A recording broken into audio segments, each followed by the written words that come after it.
Hey guys, and welcome back to a very special episode of The Crazy Asian. Today, we're gonna get up close and personal with an operational nuclear reactor, and we're also gonna meet the people who run it. This is something that I never thought would have been possible, and it's all thanks to the people at the American Nuclear Society. I'm here at the University of California, Irvine, and there's just a research reactor just up the road from where I live. It is a trigger reactor, which stands for Training, Research, Isotopes, and General Atomics. And as I said before, it is purely a research reactor, so no power is being generated from it. This is a really awesome experience. So yeah, let's step foot into a nuclear reactor facility and learn all about it. I hope you enjoyed this video. So I also have my Radicode 102 here with me, and I'm going to bring it into the reactor and hopefully detect some gamma emissions and do some spectroscopy.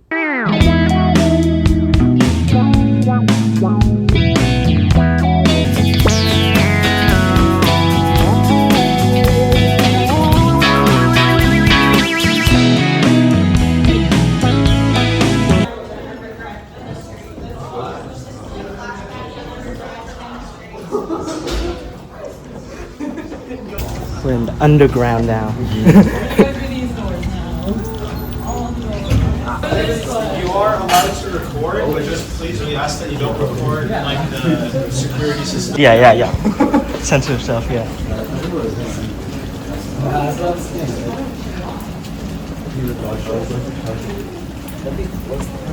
Just tell me when to stop. Just don't record any cameras or like the doors. It's like a. Okay, so like, now's a just good time to cover stop. the camera. Now's a good time to stop.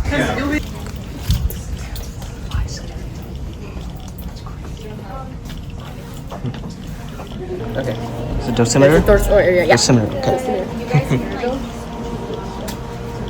0 milligram. When the beta particles are released at a high enough energy, they can actually travel faster than the speed of light in water, and then that causes interference of the wavefronts of light, which then leads to that blue glow called Cherenkov radiation. No, this isn't. This is a very easily visible version, but whenever you have really high energy beta particles, you can have it. So like potassium-40, if you put like a potassium-40 sample in acetone, you can also have this. Sometimes it's like harder to like see, but like if we put it in a certain like radiation detector that detects light, you can actually see like the Cherenkov radiation coming from that. So the water is constantly being circulated, so this water doesn't drain out anywhere, but it is constantly flowing through a filter and purification system, because basically any elements that interact with neutrons can absorb neutrons and become different nuclides, so we want to make sure that we don't add like ions in our water, because that can increase like radiation buildup. So we want to make sure that we keep the water really pure. So it's always like flowing through a purification system. And then we also have a cooling system where it's again contained, so we don't have the water leaving, but it goes through a heat exchanger to cool it down, so we don't heat the water up too much. But it's all just like in a sealed tank. I don't think we get tritium or deuterium. What we mainly, like, we might get a little bit, but the predominant interaction with water is actually forming nitrogen-16, which is also why it's good to have our cooling system on when we're at full power, because nitrogen-16 has really high energy gamma rays, but it has a really short half-life. So when we have our cooling system, it kind of forms these eddies as it's going up. So instead of coming straight to the surface, those nitrogen bubbles circle up and decay away before they reach the surface. Yeah, it decays it like, it has a half-life of a few seconds. Like 7 seconds. Nitrogen-16. Yeah, it's an NP reaction, so a neutron comes in, a proton comes out, and you go from oxygen-16 to nitrogen. Yeah. So I see that pattern down there. Are those the individual fuel rods? Yeah, so there's like, you can kind of see like the tops of some circles. So The pattern? Yeah. The pattern down there, right? Yeah. And like you can kind of see they have like a pattern on the surface, and that's like how you move. Oh, okay. It's like from grabbing that. Yeah. How often are they changed? So we have to inspect and like we usually reconfigure our control rods every 5 to 6 years. Oh, okay. So it lasts quite a while. And like if you look on the side of the reactor pool, you can see some control rods that are in storage. So like we don't want to put them in the reactor core because then it would be too high of reactivity. Yeah. So we store them on the side of the pool, so they're still underwater, so we still have the shielding. Shielding, yeah. But they're not contributing to the neutron population. Alright. We have these two, which are electromagnets on the motor-driven drive. So we apply a current to it, then we basically energize a magnet that connects to the top of our control rod, and then we can control the height from there.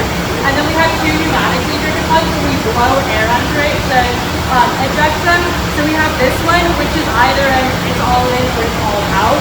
And then this one, we blow it up, and then we can use this, so like we push air up under to like push it up, and then this is the drive, so it controls the height and how far out that is. So at the end, we'll string the reactor, which basically means we cut off energy to the control rod, so then the electromagnets de-energize, and the control rods will just drop back in. And the air is no longer energized, so those control rods also drop in. But this drive will stay up, and you can actually see as they put it down, this will go down as they like put the drive back in. The problem is like it's not getting contaminated by radioactive materials. It itself would become radioactive. So like the water would be contaminated, but it's still going to go through the purification.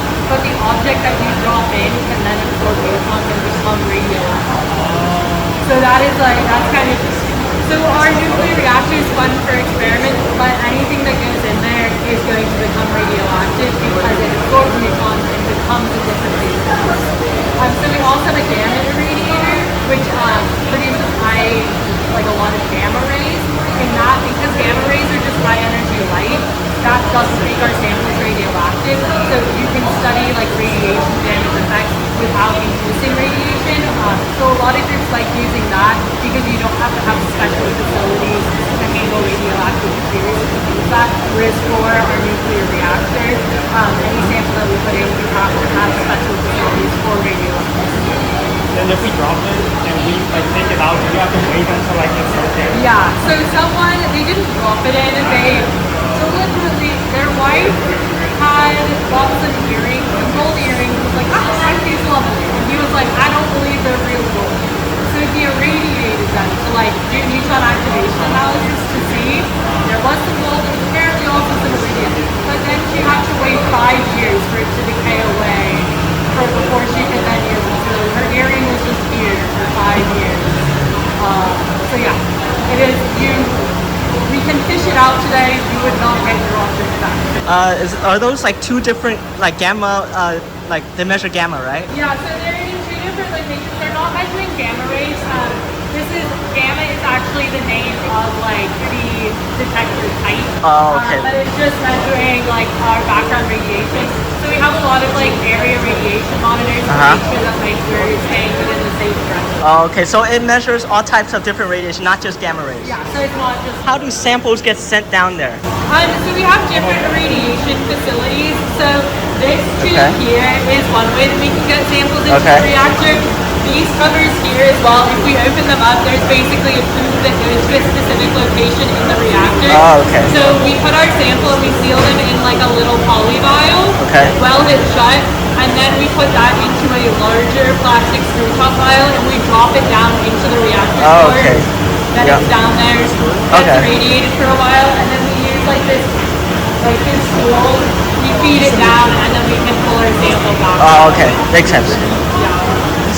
We also have a pneumatic transfer system that's kind of like, if you think of the old style banks where like they had the tubes where like you'd suck up it, like they suck up a document and deliver it somewhere, we have that but for samples. So we like have like air suck up our sample, deposit it in the reactor, and then after a certain amount of time the airflow is stopped and it gets shot back out of the reactor, and then we can look at our sample. That sounds much easier than dropping it down and fishing it out. What's the temperature of the water? It's between 17 and 25 degrees. So current, it's usually, Celsius. So it's usually like 20 around there. Like getting hit by a lot of neutrons, that's not really bringing up. So it's because there's also so much water in it. in the tank. So down like at the core it's gonna be hotter. But we're constantly cooling it. Without cooling it keeps like about like the tank is about like 2 degrees an hour at like 200 kilowatts. So that's how we calibrate power for the reactor is from the rate of the water. So it's a small reactor. Ours is a small one. We only go up to 250 kilowatts. We can go up to 1 gigawatt. But that's like for fraction. Yeah. Are there any experiments going on right now? Currently, no. Like usually for doors, we don't want experiments in there. Sometimes we do, but yeah, currently we're just running it. So yeah, see the glow. Don't always running. No, so power reactors, because it takes like days to start them up, they're like really slow, high power, and you want all that baseline electricity. Those, like you don't shut them off. Ours, because we don't want horizontal speed, like it's used 24/7. Whenever it's not in use, all the control rods are inserted and then like shut down. What are those 3 like drill systems and the right? What is what? What are these things on that far side? On where? This is hard. I didn't you guys see that? Are they the fuel rods on the racks on the side of the pool? Yeah. Yeah. Those are Those fuel are rods? extra fuel Okay, rods. okay. Yeah. So like that is also what's like in the reactor, but we have additional fuel elements that if we put them in, the reactivity would be too high. So we store them on the side of the pool because they're still very radioactive. We don't want to take them out. Like we want that shielding from the water, but we don't want them to produce like the water. You ever put your hand in the water? When I have to do like maintenance stuff, like sometimes you have to do like the maintenance and everything, and sometimes you end up with your hand in the water. Always like still gonna have 24 feet of water between you and the core, so it's fine. You wouldn't want to swim that. Yeah. So is most of the radiation that's coming out, is it gamma radiation? Yeah, because the alpha is gonna be stopped. And the neutrons would have been stopped. They're gonna be stopped, the neutrons will stop. Also just gamma. Okay. Here we have alpha detectors. That like kind of lead cabinet over there is our gamma source. So like you can do gamma radiations using that, which is nice because then you can look at radiation damage in materials without inducing radioactivity. Those are like our sample prep and sample processing rooms. So like the nitrogen tanks are used to cool our gamma detectors. So they're semiconductor detectors using high purity germanium. And if they're not cooled, then just kind of like the thermal excitation can end up like causing the signal in our detectors. So we have to cool it with liquid nitrogen so that the excitation is caused by the gamma rays as opposed to like Yeah. Yeah. How much does one fuel rod cost? And then how much does one I don't know because we don't own the fuel. Like I think all fuel everywhere is actually owned by the Department of Energy. So like we don't own our fuel. It doesn't cost anything to turn it on, right? I mean we are using up fuel, so like we do like when people run samples and stuff here, we do charge for like how much reactor operator use there is, because like also John gets paid for the job. And then we also charge for like use of like the gamma detectors and stuff, so that makes like helps with like the overhead.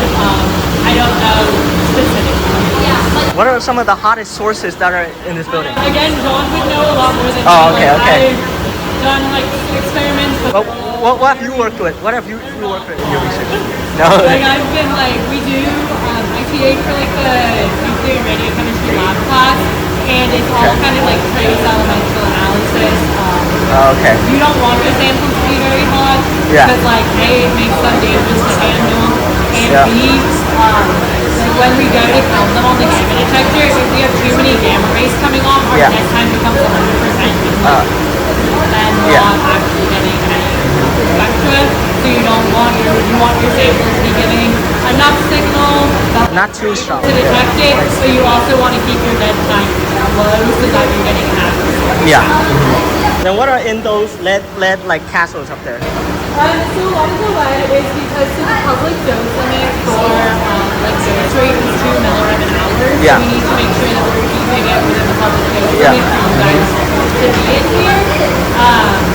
So some of those can be like 100 milligrams like on tag, but then as you go into your Yeah, So it can like depend, but basically we're trying to keep it as low as possible. low level as possible because like it helps with safety analysis. And like if you don't need to make it really radioactive, why would you? In the gamma spectroscopy, what kind of other research is going on like right now? With the, So we can like look at radiation damage in materials. There were some people looking at medical isotope production, so like inducing nuclear reactions, so like transfer one nuclide into another that can then be used for like alpha radiation, radiation therapy. Those are like the main ones that I can think of with the reactors, like a lot of like elemental analysis, damage to materials. We're doing like new nuclear fuel like research in my lab, so a lot of it is like neutron, under neutron radiation, like how the properties change, like after neutron radiation, nuclear fuel, going to be in the reactor, neutron radiation is going to be there, kind of things like that. okay. Time to shut off the nuclear reactor. So we're going to need some coordination and teamwork from you guys. This is Huh? our site. Yeah, sure, sure. All right. The rest of you will look in the reactor and you'll see that the glow will dim. So yeah, you guys can go when you're ready. Wait, hold on. Okay. 3, 2, 1.